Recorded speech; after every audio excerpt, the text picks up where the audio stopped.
উড়িষ্যার রাজধানী ভুবনেশ্বর থেকে 6 কিলোমিটার দূরে অবস্থিত উদয়গিরি ও খণ্ডগিরি গুহা দুটি উড়িষ্যা রাজ্যের একটি জনপ্রিয় পর্যটন কেন্দ্র।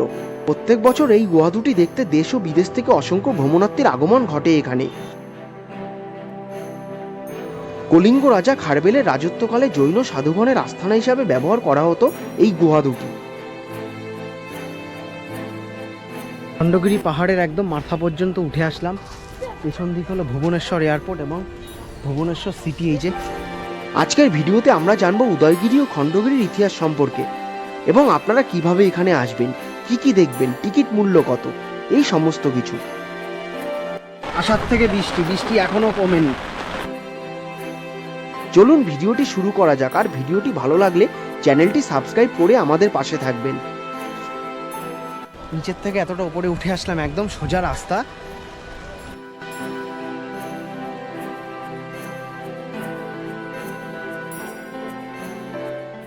আমরা নন্দনকানন চিড়িয়াখানা থেকে বাস ছেড়ে রওনা দিলাম উদয়গিরি ও খণ্ডগিরি পাহাড়ের দিকে। আপনারা কিভাবে এখানে আসবেন? এই গুহা দুটি পুরীর সাইট সিনের মধ্যে পড়ে। আপনারা পুরীর সমুদ্র সৈকতের আশেপাশে বিভিন্ন ট্রাভেল এজেন্সির মাধ্যমে গাড়ি রিজার্ভ করে সরাসরি চলে আসতে পারেন এখানে। কিন্তু গাড়ি রিজার্ভ শুধু উদয়গিরি ও খণ্ডগিরির জন্য করবেন না, সাথে নন্দনকানন, চিড়িয়াখানা, কোণারকের সূর্য মন্দির, ভুবনেশ্বর লিঙ্গরাজ মন্দির, ধবলগিরি, এগুলোর পুরো প্যাকেজ একসাথে করবেন। গাড়ি ভাড়া মোটামুটি 2000 টাকা থেকে 2500 টাকার মধ্যে আপনারা পেয়ে যাবেন। এছাড়া উড়িষ্যা ট্যুরিজমের বাসে করে আসতে পারেন আপনারা এখানে, বা ওটিডিসির প্যাকেজে। তাছাড়া সরাসরি দেশের বিভিন্ন প্রান্ত থেকে চলে আসুন ভুবনেশ্বর রেল স্টেশন কিংবা ভুবনেশ্বর বিজু পট্টনায়ক এয়ারপোর্টে। সেখান থেকে গাড়ি করে উদয়গিরি ও খণ্ডগিরি। এছাড়া আমাদের ট্রাভেল এজেন্সির মাধ্যমে আসতে চাইলে নিচে দেওয়া কন্ট্যাক্ট নাম্বারে আপনারা যোগাযোগ করতে পারেন। নন্দনকানন থেকে মাত্র 22 কিলোমিটার দূরত্বে অবস্থিত উদয়গিরি এবং খণ্ডগিরি, এই দুটি হলো উড়িষ্যার খুবই একটি জনপ্রিয় পর্যটন কেন্দ্র। এখানে উদয়গিরি, খণ্ডগিরি হলো দুটি পাহাড় যেটি পাশাপাশি অবস্থিত। এদিক হলো বাস পার্কিং। সেই পার্কিং এখন পুরো সম্পূর্ণ ফুল হয়ে আছে, যার জন্য আমাদের বাস এখন রাস্তার পাশে পার্কিং করতে বাধ্য হলাম।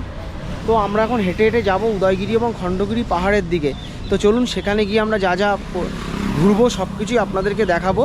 তো রওনা দিয়ে দিলাম উদয়গিরি ও খণ্ডগিরি পাহাড়ে যাওয়ার জন্য।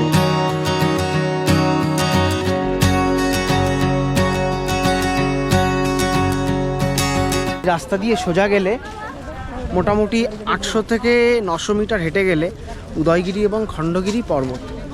একটু উঁচুতে উঠতে হয় পাহাড়ের ওপর, সামান্য একটু। হালকা চড়াই শুরু হয়ে গেছে, বুঝতে পারছি হচ্ছে উঠতে। এবং আকাশে মেঘের দিকে জাস্ট তাকিয়ে কত সুন্দর লাগছে আকাশটিকে। পায়ে হেঁটে 10 মিনিট হাঁটার পর আমাদের সামনে চলে আসলো রাস্তার দুপাশে দুটি পাহাড়। এই পাহাড়টির নাম হলো উদয়গিরি এবং এটার নাম হলো খণ্ডগিরি পাহাড়। এখান থেকে টিকিট কাটতে হবে 25 টাকা দিলে। 25 টাকাতে টিকিট কাটলে এই পাহাড় এবং এই পাহাড়, এই দুটি পাহাড়েই আমরা উঠতে পারবো। তো দেখুন এখানে খাবার বিক্রি হয়, 3 প্যাকেট 10 টাকা, 3 প্যাকেট 10 টাকা। এখানে দেখুন সবাইকে এরা খাবার নিয়ে নেবে। আপনারা যারা এখানে আসবেন তারা দয়া করে হনুমানদের জন্য কিছু খাবার কিনবেন। এতে হনুমান এবং যারা খাবার বিক্রি করে তাদের দুজনেরই পেট চলবে।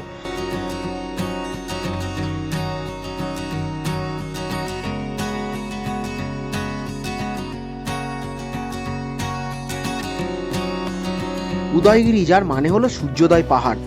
18টি গুহা রয়েছে এই উদয়গিরিতে, আর খণ্ডগিরিতে রয়েছে 15টি।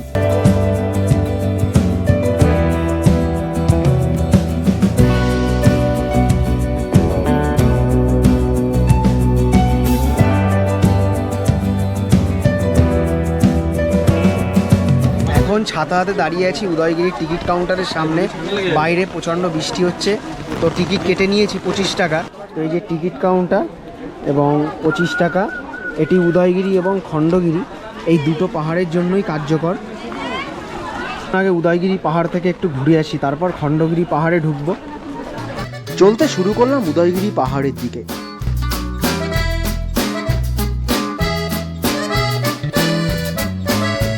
গেট থেকে টিকিট চেক করিয়ে নিলাম।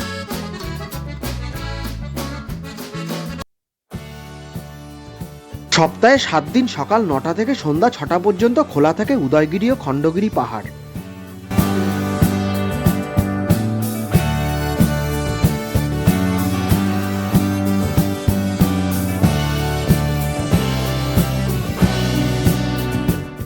নিচের থেকে এতটা উপরে উঠে আসলাম, একদম সোজা রাস্তা, কষ্ট হয় না সেরকম, হালকা পাতলা কষ্ট তো হবেই, এছাড়া খুব একটা সমস্যা হয় না। এই উদয়গিরিতে 18টি গুহা রয়েছে, সেগুলি উড়িষ্যার সরকার দ্বারা রক্ষণাবেক্ষণ করা হয়।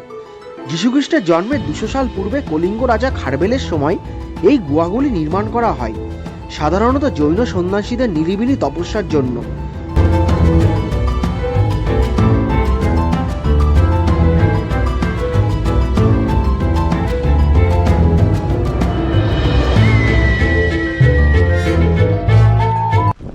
কি দিন পড়লো, আসার থেকে বৃষ্টি এখনও কমেনি।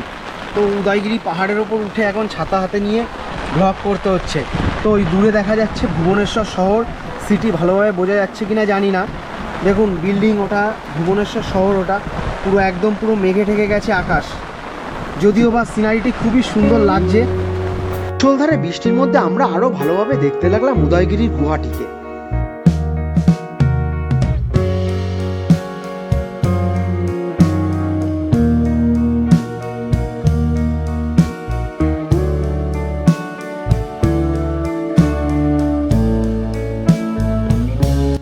দেওয়ালের গায়ে রয়েছে জৈন সন্ন্যাসীদের আমলে তৈরি করা বিভিন্ন রকমের স্ট্রাকচার। বৃষ্টি ভেজা ওয়েদারে আমরা আস্তে আস্তে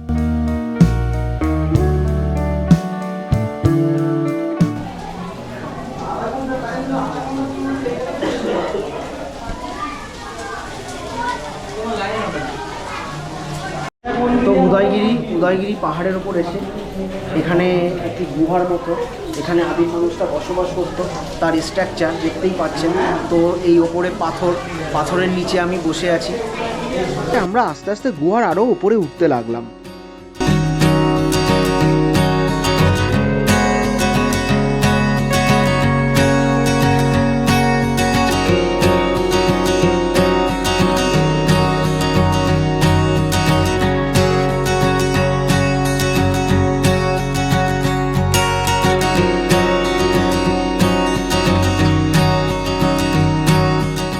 তো দূরে দেখা যাচ্ছে ওটা হলো খণ্ডগিরি পাহাড়, পাহাড়ের ওপর মন্দির। তো জানি না বৃষ্টির মধ্যে আমরা যেতে পারবো কিনা ওই পাহাড়ে, টিকিট তো আমাদের কাটা আছে অলরেডি।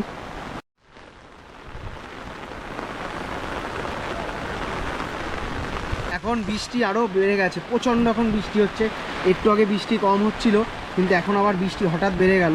আমার পেছনে আছে খণ্ডগিরি পাহাড়, এবং এই সোজাসুজি দেখুন এদিক হলো ভুবনেশ্বর শহর, ভুবনেশ্বর এয়ারপোর্ট। আমরা ওই এয়ারপোর্টে আজকে দেখাতে পারলাম না আপনাদেরকে আজকে এয়ারপোর্ট, কারণ মেঘের জন্য পুরো আকাশ পুরো একদম অদৃশ্যমান হয়ে আছে। এখানে 18টি গুহার ভিন্ন ভিন্ন নাম রয়েছে, যার মধ্যে হস্তি গুহা, সর্প গুহা, বিভিন্ন নাম রয়েছে। এগুলো সব এক একটা গুহা।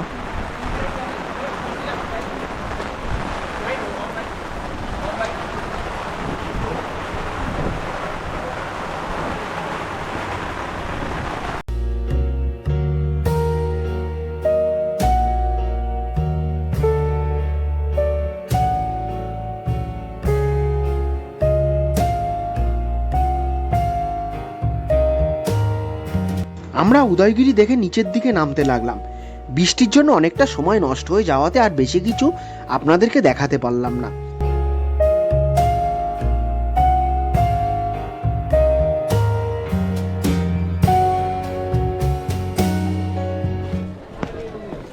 তো এটা খণ্ডগিরি, টিকিট দেখিয়ে খণ্ডগিরির দিকে যেতে চললাম।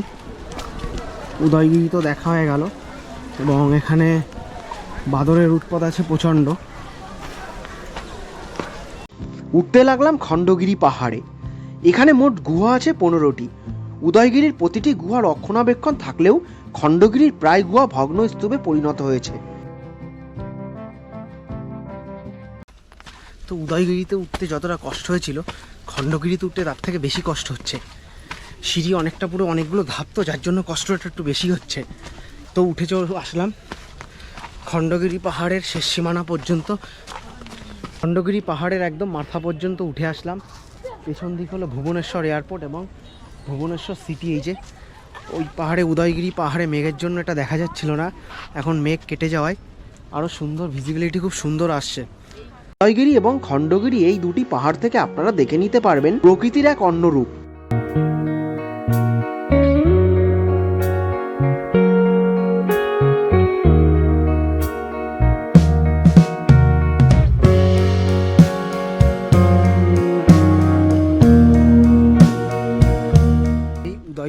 পাহাড়ের একদম টপে একটি মন্দির আছে। এই মন্দিরটি বর্তমানে একটু বন্ধ আছে, যার জন্য মন্দিরের ওপর আমরা যেতে পারলাম না। চলুন এখন আবার বাসের দিকে যাওয়া যাক। বৃষ্টি হয়ে গেছে, পুরো ভিজে গেছি।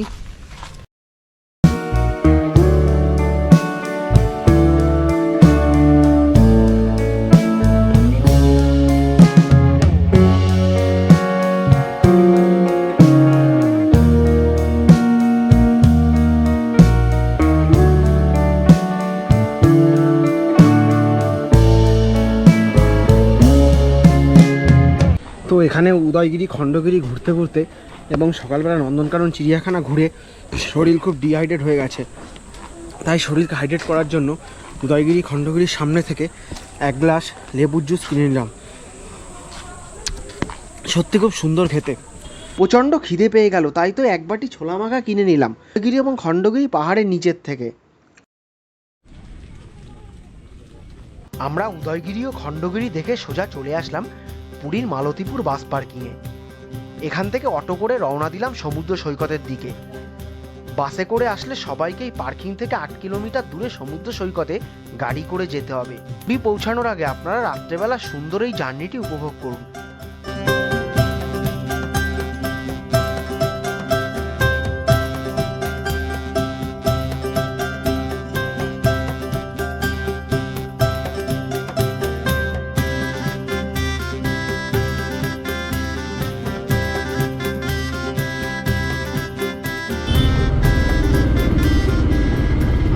পুরীর হোটেলে চলে আসলাম বাস জার্নি করে। আমরা যে হোটেলটিতে উঠেছি তার নাম হলো ইন্দ্রলোক হলিডে হোম। তো চলুন আজকে ঘরে যাওয়া যাক এবং হোটেলটি কালকে আপনাদেরকে সবাইকে দেখাবো। আজকে আর শরীর ভালো লাগছে না। এখন চলে আসলাম স্বর্গদ্বারের সামনে রাস্তায়। পেছনে দিক হলো সেই পুরীর বিখ্যাত স্বর্গদ্বার। এখন বেজে গেছে রাত 9:30। সেরকম অন্ধকারে সেরকম কিছু দেখা যাচ্ছে না। আমরা পুরীতে হোটেলে আমাদের লাগেজপত্র রেখে এখন চলে আসলাম পুরীর সি বিচে। তো পেছনেই এখানে অনেক রকমের হোটেল আছে এবং এখানে মেলা বসেছে। সি বিচ রাত্রেবেলা সেরকম কিছু বোঝা যাচ্ছে না। এই সামনে দাঁড়িয়ে আছে উট এবং এখানে একটা এবং ওখানে একটা। ছোটো সি বিচের পাশের থেকে সামনের দিকে এগিয়ে যাচ্ছি।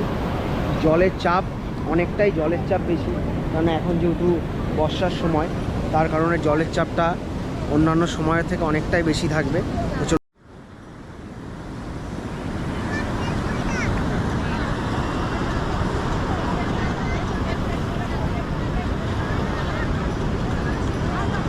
সমুদ্র সৈকত থেকে আমরা আবার হোটেলের দিকে যেতে লাগলাম।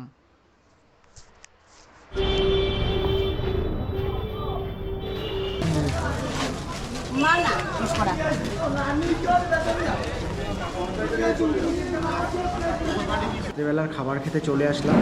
এখন বেজে গেছে রাত 11টা, অনেক লেট হয়ে গেল আস্তে আস্তে। আজকের মেনুতে হয়েছে ডিমের কারি, কিন্তু আমি কোনো গ্রেভি নিইনি, ডাল এবং পাঁপড় ভাজা, আলু ভাতে এবং ভাত। তো এইটা খাওয়া দাওয়া করে আমি শুয়ে পড়ব, শরীর খুবই ক্লান্ত হয়ে গেছে। আজকের মতো ভিডিওটি এখানেই শেষ করছি। ভিডিওটি ভালো লাগলে চ্যানেলটি সাবস্ক্রাইব করে অবশ্যই আমাদের পাশে থাকবেন এবং আগামী পর্বে দেখা হচ্ছে আপনাদের সাথে নতুন একটি ভিডিও নিয়ে এবং পুরীর অন্যান্য সাইট সিন নিয়ে।